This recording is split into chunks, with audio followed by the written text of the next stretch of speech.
सुप्रभात बच्चों। 1 दिसंबर को मैंने हिंदी व्याकरण में आपको पाठ 15 क्रिया और काल के बारे में बताया था। 4 जनवरी से 11 जनवरी तक आप लोगों को प्रोजेक्ट फाइल वर्क के बारे में बताया गया। 18 जनवरी से मैंने आप लोगों को यूनिट टेस्ट सेकंड का पुनर्अभ्यास करवाया था। बच्चों, आज मैं आपको हिंदी में बसंत पुस्तक का पाठ 13 एक दिन का पढ़ाने जा रही हूँ। इस कविता के कवि जो हैं वो अयोध्या सिंह उपाध्याय हरिऔध जी हैं। इस लघु कविता में कवि ने व्यक्ति को अहंकारी न बनने की प्रेरणा दी है। उनके अनुसार व्यक्ति को स्वयं अपने को बहुत अधिक महत्व नहीं देना चाहिए। हर छोटी वस्तु का अपना महत्व होता है। एक तुच्छ सा प्रतीत होने वाला तिनका भी कभी कभी हमें परेशान कर देता है। यदि तिनका व्यक्ति की आँख में पड़ जाए तो वह उसे बेचैन कर देता है और वह छोटा सा तिनका व्यक्ति को उसकी स्थिति के बारे में बता देता है। तो सबसे पहले बच्चों हम कविता का रसास्वादन कर लेते हैं, उसके बाद मैं कविता की व्याख्या आप लोगों को बताऊंगी। तो देखिए बच्चों, मैं घमंडों में भरा ऐंठा हुआ, एक दिन जब था मुंडेरे पर खड़ा।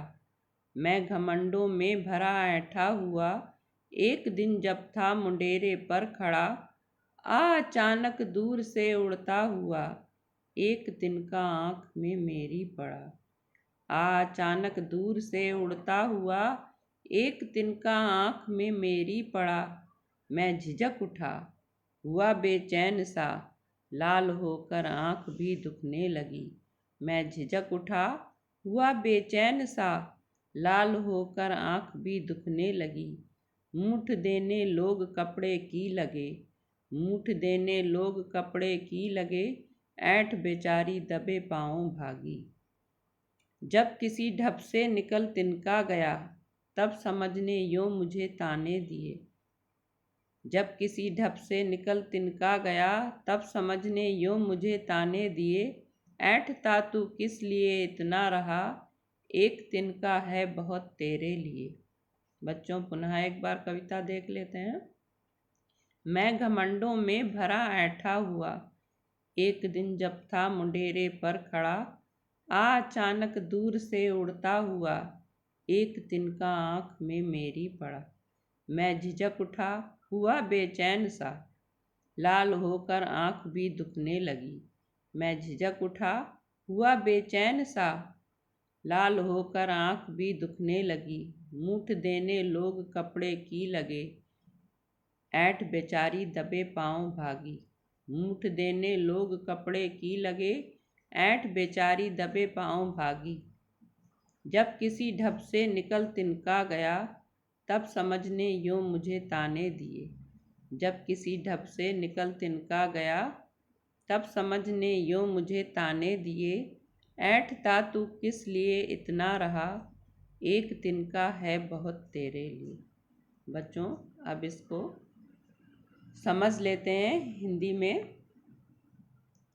तो मैंने आप लोगों को बताया कि ये अयोध्या सिंह उपाध्याय हरिऔध जी की कविता है और कवि ने हमें घमंड ना करने की प्रेरणा दी है इस कविता में। तो हरिऔध जी कहते हैं, मैं घमंडों में भरा ऐंठा हुआ, मतलब एक दिन घमंड की भावना से, ऐंठा हुआ मतलब अकड़ कर। मैं कहाँ पर खड़ा था?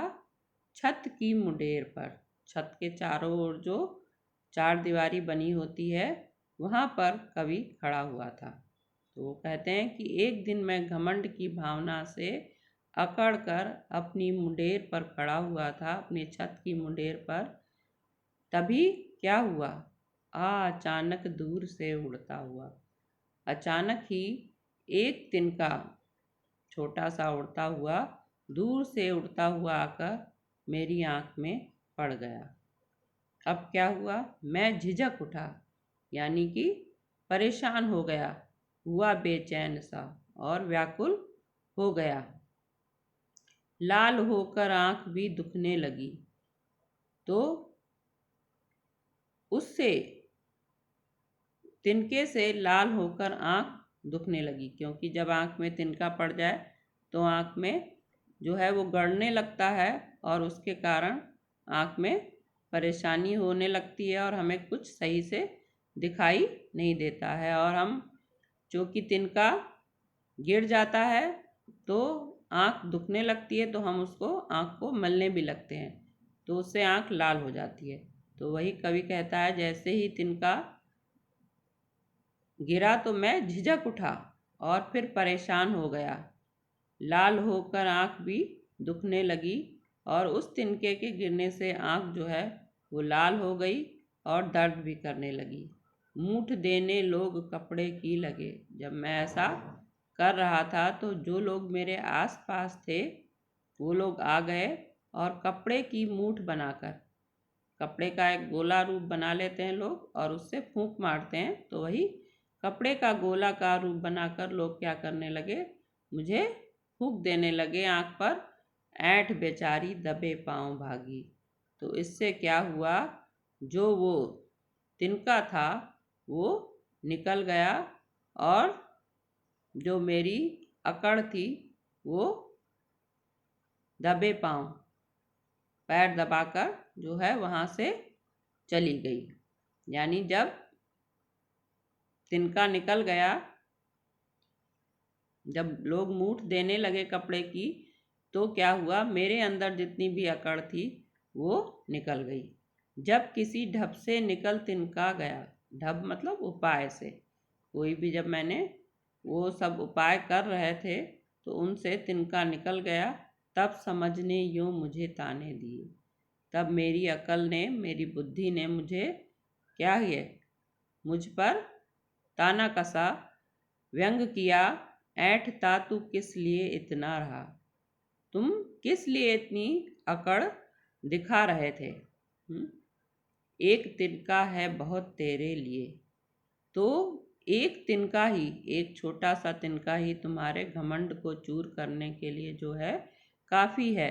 अर्थात एक तुच्छ वस्तु ही व्यक्ति को जो है वो कष्ट की स्थिति में डाल सकती है। इसलिए व्यक्ति को कभी भी स्वयं पर घमंड नहीं करना चाहिए और प्रत्येक व्यक्ति और वस्तु को महत्व देना चाहिए।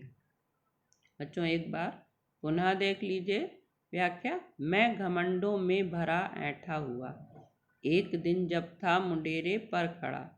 मतलब कवि कह रहा है कि अहंकार से भरा हुआ, अहंकार की भावना भरी हुई थी और अकड़ कर मैं मुंडेर पर खड़ा था, छत की मुंडेर पर खड़ा था और अचानक ही एक तिनका दूर से उड़ता हुआ उसकी आँख में गिर गया।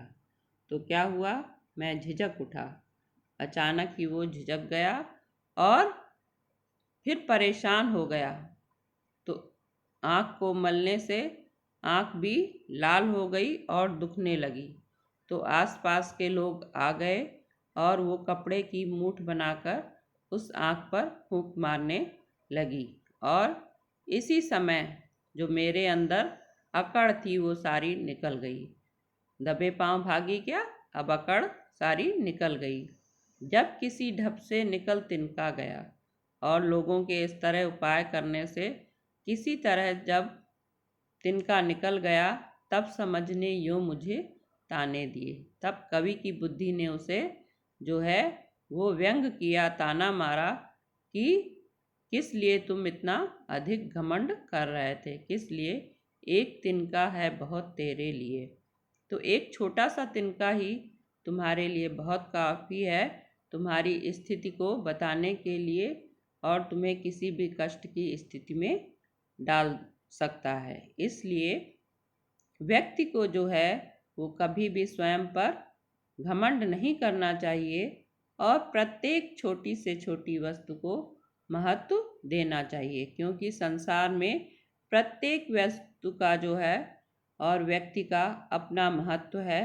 हम ये नहीं कह सकते कि हम सबसे अधिक महान हैं और हम ही महत्वपूर्ण हैं। तो संसार में प्रत्येक वस्तु का अपना महत्व है। तो बच्चों, इस कविता से हमें यह प्रेरणा मिलती है कि हमें कभी भी घमंड नहीं करना चाहिए। अब इस पाठ के कठिन शब्दों के अर्थ समझ लेते हैं बच्चों। शब्द हैं बच्चों घमंड। जैसे घमंड शब्द आया था, इसमें घमंड का मतलब है अहंकार। दूसरा शब्द है मुंडेर। मुंडेर छत के चारों ओर उठा हुआ दीवार का ऊपरी भाग। तीसरा शब्द है बच्चों बेचैन व्याकुल। पाँव पैरों। अचानक एकदम। ढब उपाय। मूठ कपड़े का गोलाकार रूप। ऐंठ अकड़। समझ बुद्धि। बच्चों, एक बार पुनः शब्दों के अर्थ देख लेते हैं। घमंड अहंकार। मुंडेर छत के चारों ओर उठा हुआ दीवार का ऊपरी भाग। बेचैन व्याकुल। पाँवों पैरों। अचानक एकदम। ढब उपाय। मूठ कपड़े का गोलाकार रूप। ऐंठ अकड़। समझ बुद्धि।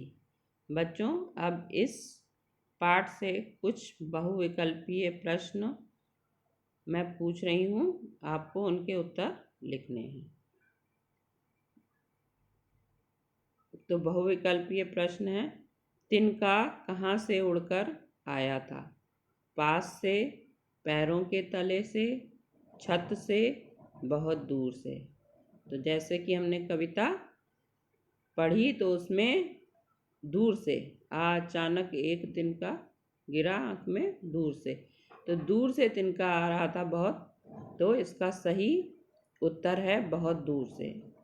तिनका कहाँ आ गिरा? कवि के सिर पर, कवि की नाक में, कवि की आँख में और कवि के पैर पर। तो सही उत्तर है कवि की आँख में। तीसरा प्रश्न है बच्चों, आँख में तिनका जाने पर क्या हुआ? आँख दुखने लगी, आँख लाल हो गई, वह दर्द से परेशान हो गया, उपर्युक्त सभी। तो ये सारी स्थितियाँ कवि के साथ हुई। आँख दुखने भी लगी थी, वह परेशान भी हो गया था, आँख लाल भी हो गई थी। तो इसका ऑप्शन है उपर्युक्त सभी। अन्य प्रश्न है बच्चों, कवि पर किसने व्यंग किया? ऑप्शन है अक्ल ने, सहपाठियों ने, पड़ोसियों ने, घमंड ने। तो कवि की अक्ल ने यानी उसकी बुद्धि ने उस पर व्यंग किया था, ताने मारे थे। तो इसका सही उत्तर है अक्ल ने। बच्चों, अब पाठ के अति लघु उत्तरीय प्रश्नों के उत्तर समझ लेते हैं। कवि छत की मुंडेर पर किस भाव में खड़ा था? कवि छत की मुंडेर पर घमंड से भरे हुए भाव में खड़ा था। दूसरा प्रश्न है बच्चों, कवि की बेचैनी का क्या कारण था?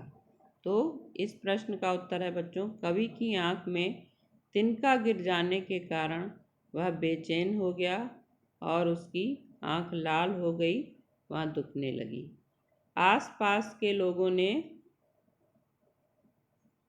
क्या उपहास किया? बच्चों, इस प्रश्न को कर लीजिएगा, आसपास के लोगों ने क्या उपाय किया? उपहास की जगह आप बच्चों उपाय लिख लीजिएगा। आसपास के लोग कपड़े की नोक से कवि की आँख में पड़ा तिनका निकालने का प्रयास करने लगे। तो आसपास के लोग कपड़े की नोक से कवि की आँख में पड़ा तिनका निकालने का प्रयास करने लगे। अब बच्चों लघु उत्तरीय प्रश्न देख लेते हैं। लघु उत्तरीय प्रश्न में पहला प्रश्न है, तिनके से कवि की क्या हालत हो गई? एक तिनके ने कवि को क्या कर दिया? बेचैन कर दिया था। वह तड़प उठा थोड़ी देर में उसकी आँखें लाल हो गईं और दुखने लगीं और कवि की सारी ऐंठ और अहंकार जो था वो गायब हो गया। तो ये पहला प्रश्न था बच्चों। दूसरा प्रश्न है, तिनके वाली घटना से कवि को क्या प्रेरणा मिली? तिनके वाली घटना से कवि को क्या प्रेरणा मिली? तो बच्चों इस प्रश्न का उत्तर है, तिनके वाली घटना से कवि समझ गया कि मनुष्य को कभी भी घमंड नहीं करना चाहिए। एक तिनके ने जो है हमें बेचैन कर दिया और हमारी औकात बता दिया। उन्हें यह बात भी समझ में आ गई कि उन्हें परेशान करने के लिए जो है एक तिनका ही काफ़ी है, अतः उसे किसी भी बात पर घमंड नहीं करना चाहिए। एक दीर्घोत्तरीय प्रश्न भी बच्चों देख लेते हैं। इस कविता से हमें क्या प्रेरणा मिलती है? इस कविता से हमें प्रेरणा मिलती है कि हमें कभी भी जो है वो अहंकार या घमंड नहीं करना चाहिए। एक तिनका कवि की आँख में जाने के बाद उनका घमंड चूर चूर हो गया, अतः अपनी उपलब्धि पर अहंकार आ जाना सही नहीं है। हमें सदैव घमंड करने से या अहंकार करने से बचना चाहिए बच्चों। तो इसलिए हम कह सकते हैं कि हमें कभी भी घमंड स्वयं पर करना ही नहीं चाहिए बच्चों। धन्यवाद बच्चों। यदि फिर भी कोई परेशानी या समस्या हो तो आप मुझसे पूछ सकते हैं।